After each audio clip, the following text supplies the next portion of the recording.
Bonsoir à toutes et tous. Merci de nous rejoindre, de nous avoir rejoints ce soir. Très heureux de vous retrouver pour cette nouvelle année et cette seconde partie de saison de nos dîners littéraires bruxellois. Nous en sommes à notre 8e année déjà, qui nous entraînera jusqu'en juin. En juin, à raison donc d'un jeudi par mois.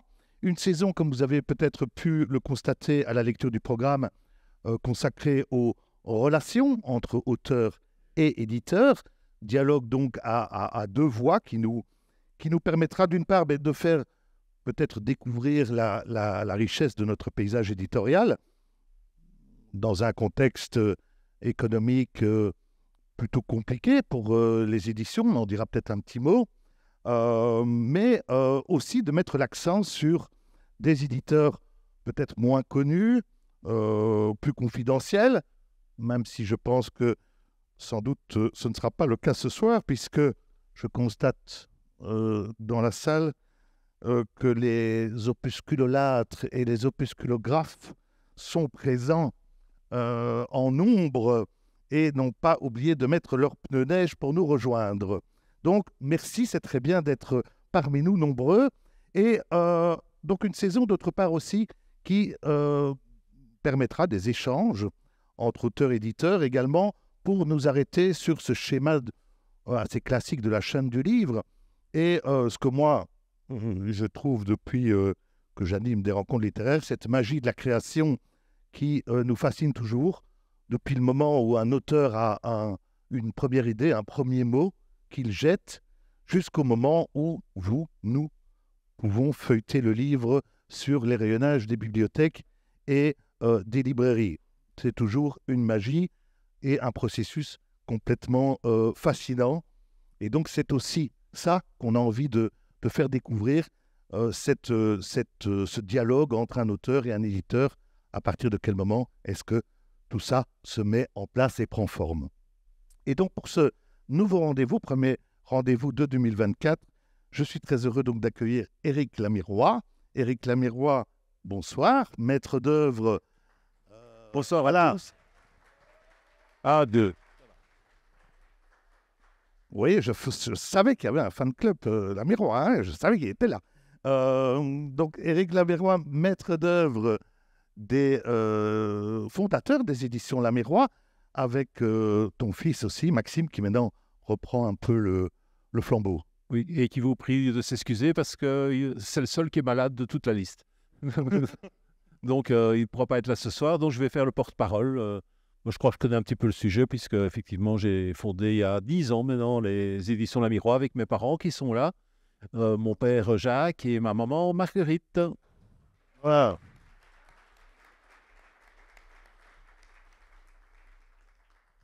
Alors, merci. On va revenir sur tout ça. Et puis, à côté de toi, Caroline Leminck, qui a plusieurs casquettes, plusieurs cordes à ton arc, puisqu'il y a avant le recueil de nouvelles dont on va parler, qui va nous retenir ce soir, Incisive, que je suppose beaucoup d'entre vous ont lu. Tu as aussi proposé des textes d'humour, des illustrations avec Madame Irma, on y reviendra peut-être, mais en tout cas, maintenant, autrice avec ces nouvelles dont on va parler. Alors, on va commencer peut-être avec toi, Éric. Est-ce que tu pourrais revenir brièvement sur la jeunesse? Tu as dit donc, tu as créé les éditions il y a une dizaine d'années, 10 ans. À quel moment est-ce que tu étais déjà, tu connaissais déjà le milieu de l'édition en Belgique? Mon papa était éditeur, tout simplement. Donc, il a travaillé pour Bordas, pour Elsevier Sequoia, pour les éditions Opta. J'en oublie peut-être d'autres. Hopkins et Frères, un petit peu. C'est les cartes routières que vous connaissiez. Donc, moi, j'ai toujours vu des livres arriver tous les jours à la maison. Mais ce n'était pas toujours des livres intéressants. C'était des fois 365 jours de champignons. Bon, celui-là, j'ai pas vraiment... je ne l'ai pas lu. Et donc, voilà, disons que le métier, il est venu automatiquement. Donc, il y a toujours eu des livres. J'ai toujours beaucoup lu. Et puis, ça s'est lancé à un moment donné où on a la fameuse transition de milieu de vie, qu'on se dit on va faire autre chose que le métier alimentaire et qu'on va passer dans vraiment ce qu'on aime. Ça, c'est quand notre carrière est un peu faite et qu'on peut faire autre chose. Alors, je voudrais peut-être on parle directement de cette collection, de ce format opuscule. Est-ce que Coup de génie, hein. ce coup de génie, hein, évidemment. Mais est-ce que ça s'est imposé directement? Est-ce que tu avais cette idée tout de suite ou bien c'était... Alors, c'est comme toujours, hein, une faiblesse devient une force, c'est-à-dire que ce qui coûte cher, c'est l'expédition des livres.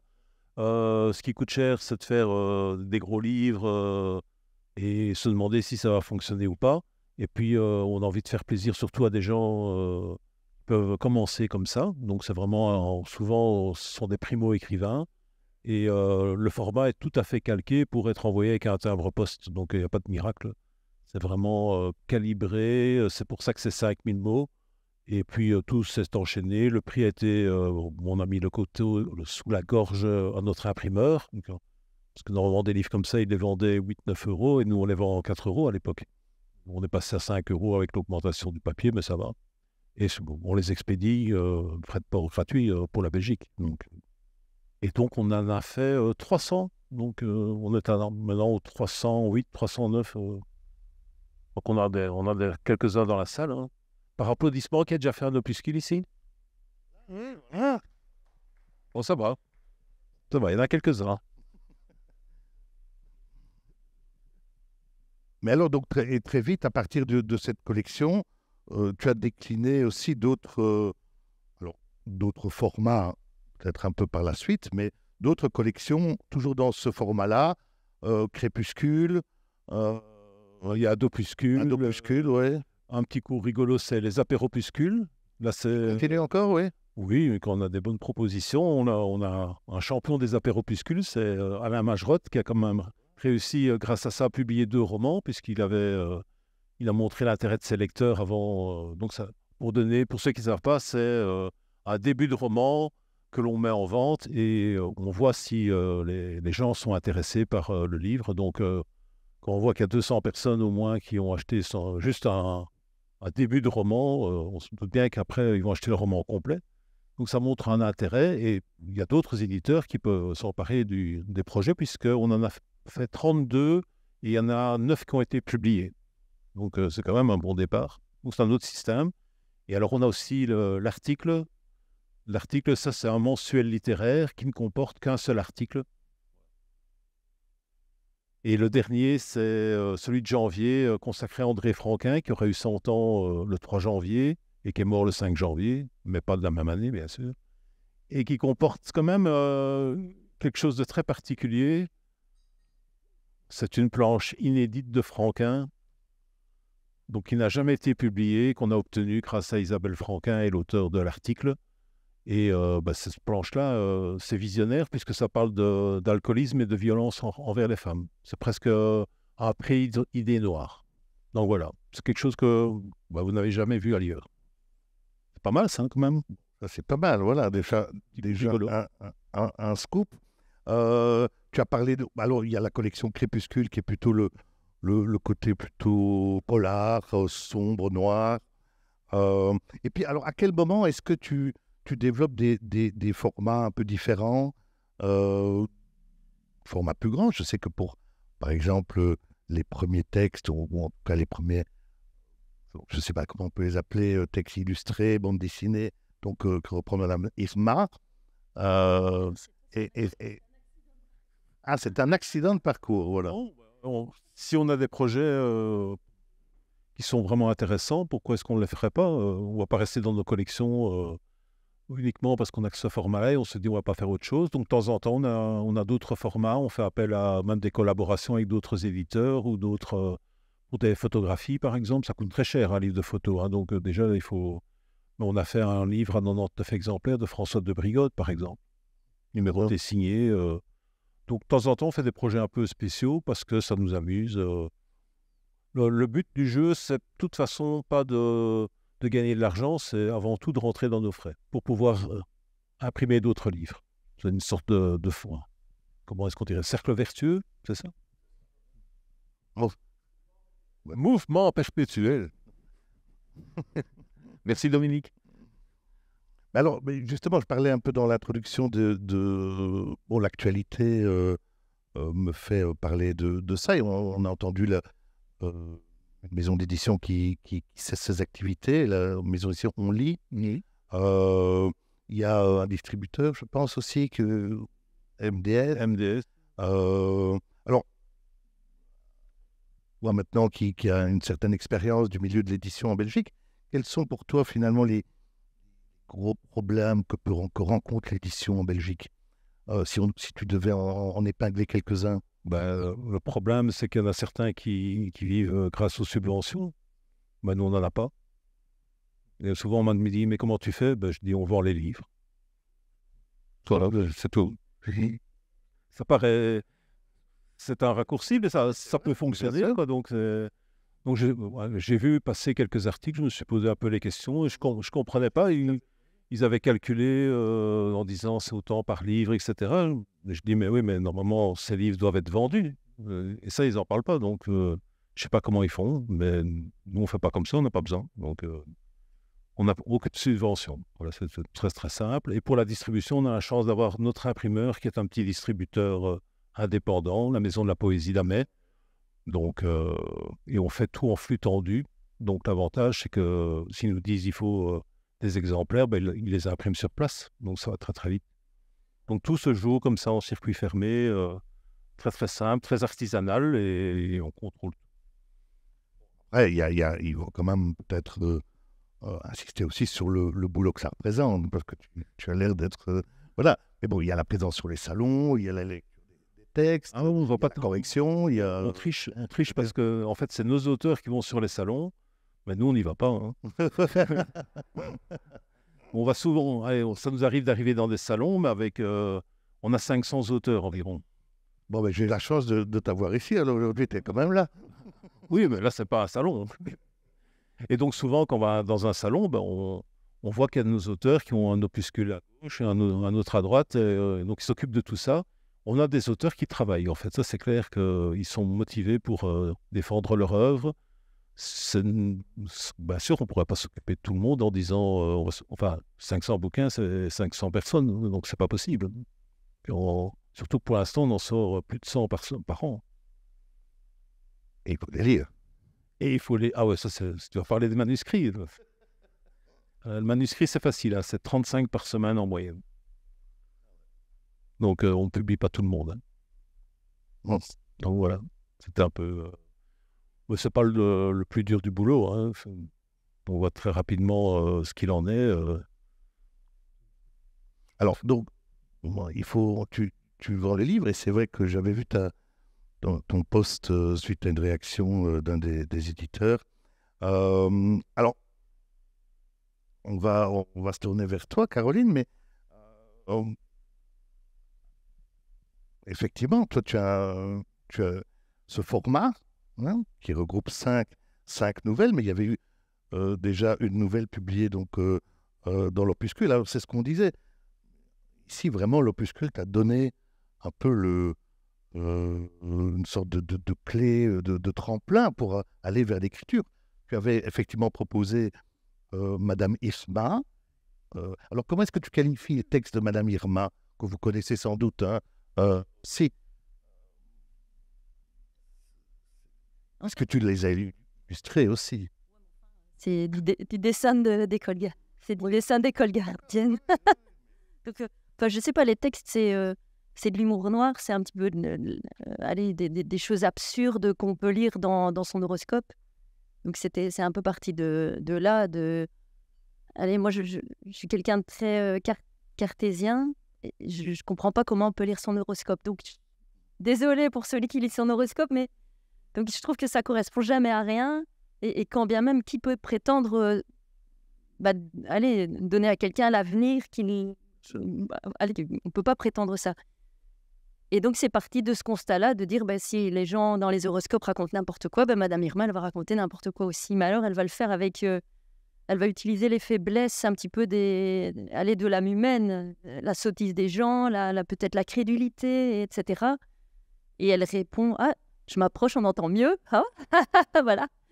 Oui, il faut parler comme ça. » La dernière fois que j'ai parlé devant autant de gens, c'était quand j'ai fait la lecture de l'Évangile aux Corinthiens à l'église. Alors, hein. Là, je lisais à l'église. C'est prévu, je vais te demander d'en lire un extrait, mais ce sera pour après le repas. Ah, c'est ça. Donc, c'est de l'humour noir un peu décalé. Voilà, ça c'est... Et alors, c'est des gens qui écrivent à une voyante et elle répond de façon humoristique. On va dire ça comme ça. Donc, mais alors là, à ce moment-là, tu ne pensais pas te lancer dans un texte plus long, une nouvelle, ou est-ce que il y avait déjà des... Non. Non, Non. pas du tout. Non. Je sais pas, j'ai été Coaché. coachée, ouais. Tu m'as dit, tu racontes des bêtises. Enfin, non, pas des bêtises, mais des trucs un peu rigolos. Est-ce que tu sais pas faire autre chose? Et puis, un petit peu... Ouais, je sais pas, il m'a challengée. Et donc... Et donc, il y a eu alors, en l'occurrence, effectivement, ici, l'opuscule a joué vraiment son rôle de déclencheur, quoi. C'est ça, Mais en fait, j'ai pas fait comme les... Allez, il y en a qui envoient un manuscrit, il le lit, puis ça passe en opuscule, mais ici, ça a été fait un peu différemment. Il m'a dit, t'es pas capable de faire un texte ou quelque chose, et puis donc j'ai pas pris le chemin habituel, on va dire ça comme ça. Il fait ce que dans une hors-série. Avant, on fait également tous les 4-5 mois des hors-séries avec une dizaine d'auteurs. Et donc la première fois, c'était uniquement un texte de 3 pages comme cela. Et à ce moment-là, on se dit, tiens, il y a quand même quelque chose. Et c'est là qu'on a demandé, fais-nous un opuscule. Alors quand on a lu son opuscule, on s'est dit, ça nous rappelle quand même quelqu'un qu'on a édité tout au début dans la collection, et qui a pour prénom Adeline. Et quand tu as les mêmes sensations et que tu te dis, attention, là, on retrouve exactement la même force, on va demander d'en faire plus, bien entendu. Et c'est là qu'on est parti sur Incisive. Mais tout démarre d'un tout petit texte, en fait, de 2 pages. Hein. C'est quoi, 2 pages à 4, même plus? Donc voilà, ça vient de là. Alors, effectivement, alors, vous l'avez lu, vous connaissez les textes sans doute. On peut rappeler quand même que c'est une écriture très rythmée, très contemporaine. Hein. Alors, incisive pour le coup, assez brutale et dure. Hein. On n'est plus du tout dans le registre quand même de l'humour noir de Madame Irma. C'est quand même plutôt sombre, hein, on peut le dire. C'est la vie, en fait. Ouais. C'est ça. C'est la vie avec toutes ses joies, ses tristesses et ses désillusions et ses peurs aussi. Je pense que c'est un peu tout ça. Dans Incisive, donc on rencontre des gens qu'on apprécie, d'autres qu'on aime moins. Il y a beaucoup de vernis social dans notre société, on est obligé. Et ce vernis social, une fois qu'on gratte derrière, il y a parfois des choses atroces ou des choses tristes. Et il y a aussi des gens qu'on s'imagine. Et en fait, c'est pas les vrais qu'il y a derrière. Et donc, c'est aussi ça que voilà, c'est un peu comme ça que je veux les décrire. Et je suis quelqu'un d'assez hyperactif. Donc, faut que ça aille vite, quoi. Faut que ça soit des histoires qui, un peu comme dans la vie, on se lève le matin, on se cogne le pied, on se fait les cheveux, on est dans sa bagnole, il y a un accident, il y a des embouteillages, on apprend que sa meilleure amie, je sais pas, je vais être, enfin voilà, qui est malade. Et la vie, c'est ça, toute une journée de vie, c'est ça. Il y a pas que des joies, il y a pas que des désagréments, et tout se suit, et le lendemain, ça recommence. Mais effectivement, et on le sent très bien dans ton écriture, ça c'est indéniable. Je me disais aussi, il y a ce côté très où tu vas droit au but, quoi. Hein, dans les textes, tout s'enchaîne très vite. J'ai lu que tu avais une formation dans la communication. Est-ce que la formation de l'écriture, de la communication, du slogan, de la publicité, est-ce que ça a joué sur ton écriture? Bon, alors, j'ai été diplômée en 2001, donc c'est un peu poussiéreux. Moi, il n'y avait pas de smartphone, c'était le début d'Internet. Il y a une manière aussi d'écrire, d'aller... Ah, mais c'est clair, enfin voilà, les slogans publicitaires, ils doivent être cash, on doit aller au but. Maintenant, je sais pas, je suis pas sûre que ça soit ma formation en publicité qui a fait que, parce que j'ai jamais travaillé là-dedans. Voilà, donc, mais Parce que c'est vrai qu'il y a ce côté très, très rapide, justement, tu le disais, très incisif,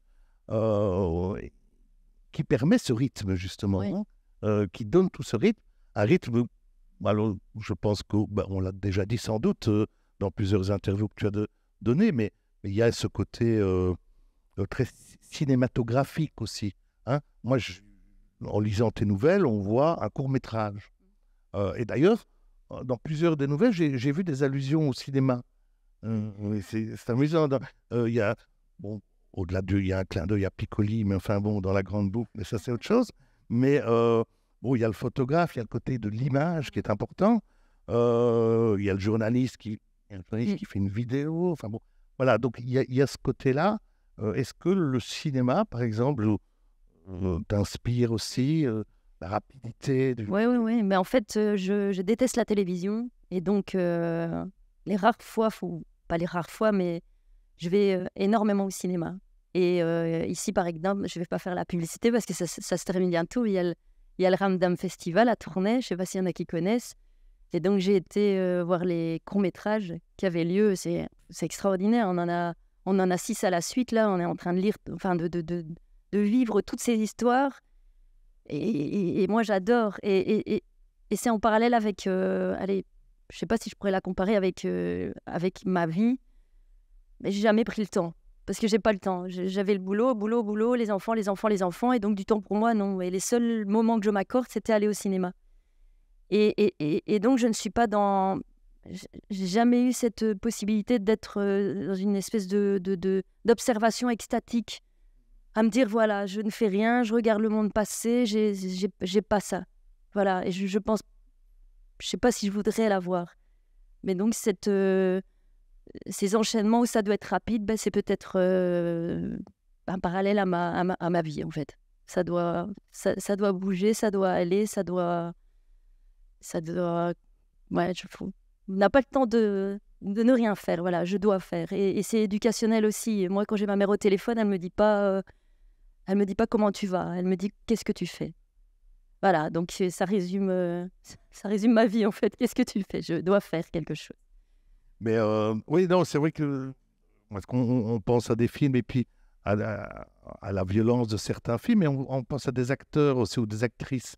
Je verrais bien Yolande Moreau, moi, interpréter un ou deux personnages de tes nouvelles, en fait. C'est un personnage qui pourrait aller, parce qu'elle s'est allée dans beaucoup de registres, à la fois la comédie, le drame, chose plus... On va lui envoyer. Hein. Eh bien, on va lui envoyer, voilà. Elle arrive, elle est là, voilà. Qui la connaît? Oui, je ne sais pas, Eric, c'est aussi ce qui t'a frappé à la lecture des nouvelles, je suppose, ce côté électrique très, très, très moderne, très contemporain, quoi, aussi. Ben, ce qui m'a frappé aussi, bon, j'ai aucun doute sur le fait qu'elle puisse inventer des histoires, puisque j'ai vu surtout à quel rythme elle l'a fait.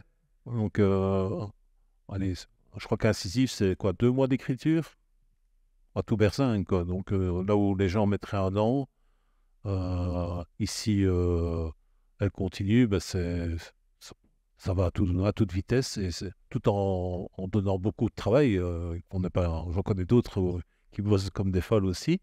Et ça va très vite, quoi. C'est pas là pour rigoler, parce qu'on sent bien qu'elle a autre chose à faire également, mais quand elle s'y met, ça sort, quoi.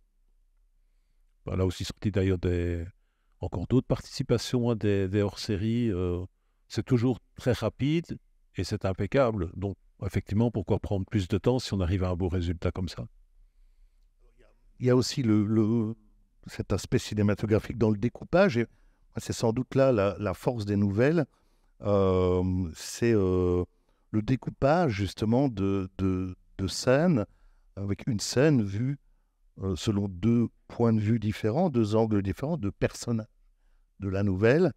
Et ça, c'est très, très visuel aussi, quoi.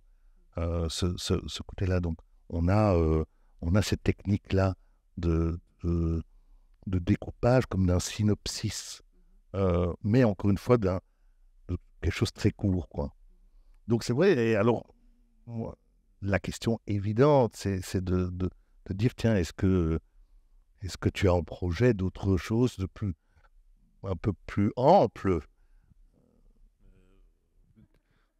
T'es en train d'écrire pour la télévision, hein, c'est ça, non? T'avais pas tout réécrit Je crois qu'elle a passé une semaine, 22 heures sur 24 à écrire, plutôt adapter une des nouvelles pour la télévision. Donc c'est ça que tu veux parler. Pourquoi c'est moi qui parle? C'est à toi de dire.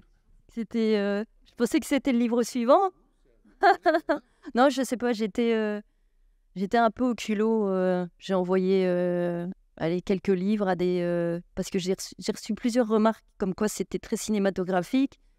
Et je me dis, je vais aller au culot, et j'ai envoyé le bouquin à des gens que j'ai trouvés sur Internet en scrutant, en faisant ma petite enquête. Et puis j'en ai envoyé, il y en a qui m'ont pas répondu, et puis il y en a un qui m'a répondu et qui est revenu vers moi il y a 2 petits mois. Et donc il m'a sonné un mardi matin, il a dit, j'adore vos tours, est-ce que tu sais la faire en adaptation de film? Donc il devait rendre ça le vendredi matin, donc en 3 jours j'ai dû doubler le nombre de pages, parce qu'il voulait une adaptation en long métrage. Voilà, donc il a proposé à des personnes, et puis ça prend du temps, et puis je ne sais pas où ça mènera. Mais toujours est-il que oui, j'ai travaillé 20 heures sur 24, je ne savais plus comment je m'appelais, et même si ça se fait ou si ça ne se fait pas, j'aurais peut-être la curiosité de me dire qu'est-ce que ça aurait donné en image si ça ne se fait pas. Au-delà de tout, je me dis, tiens, qu'est-ce qu'on en aurait fait? C'est plutôt ça Mais bon, on verra. Voilà. Et donc, voilà, et au-delà de ça, effectivement, j'ai appris qu'il y avait quelque chose qui se projetait peut-être d'un... En fait, il y a eu une demande. Là. Comme bien entendu, quand on a un recueil de nouvelles, la question qui venait presque dans toutes les interviews, c'est « et quand un roman ?» Alors, est-ce qu'il est possible de passer des nouvelles au roman? Oui, parce que le manuscrit est arrivé hier soir. Donc, on sait que maintenant le texte est à la relecture et que le 1er avril, le roman sera là. Mais on peut pas en dire plus parce que la couverture est en stand-by. Le titre, normalement, est trouvé, mais on veut être sûr. Et puis, on ne va pas vous le dire maintenant. Il faut laisser un petit peu, mais en tout cas... Et c'est ça. Mais le roman est fait. Et presque envie de dire, à côté de ça, un incisif, c'est gentil, quoi. C'est pas... Ah bon, voilà. Mais, alors... On suivra ça, mais on y reviendra. Mais je suis curieux, effectivement, maintenant que je le sais, que nous le savons, on est curieux, effectivement, de voir comment, justement, cette énergie, cette rapidité, comment tu as pu la maîtriser et la garder sur du plus long, sur un format plus long. C'est ça qui serait intéressant aussi. Mais c'est... Je ne veux pas dire que c'est dans le... Allez, ça sera dans le même rythme, mais j'ai pas envie qu'on s'ennuie. Oui, c'est ça. On n'a pas le temps de s'ennuyer en lisant. Donc, il faut que ça... Oui, c'est ça, oui. Il faut que le train roule, quoi. Et...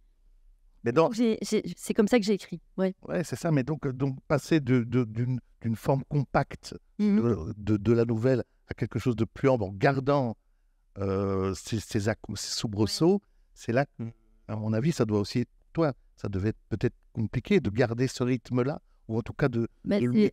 En fait, j'ai des idées, et puis à un moment donné... oui, c'est ça. J'ai patouillé dans le bazar parce qu'il y avait des anachronismes, et je ne savais plus comment faire, parce que à un moment donné, je me dis, mince, j'ai perdu le sens, parce qu'il y a beaucoup de choses qui se passent, et puis voilà, j'ai dessiné les lignes du temps, et j'ai remis les dates, et puis tout s'est éclairé, en fait, parce que c'est...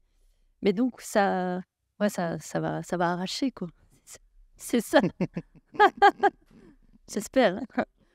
Quoi? Non, mais... Et celui qui ressort en se disant qu'il s'est emmerdé avec ce truc, je me dis, bon, tant pis, voilà. J'aurais essayé. Et oui, il y a de traduction aussi. J'ai vu sur le site. Oui, donc Richard Belgium a traduit Incisive. Donc, si on a des anglophones dans la salle, à partir du 1er mars, il sera disponible en anglais.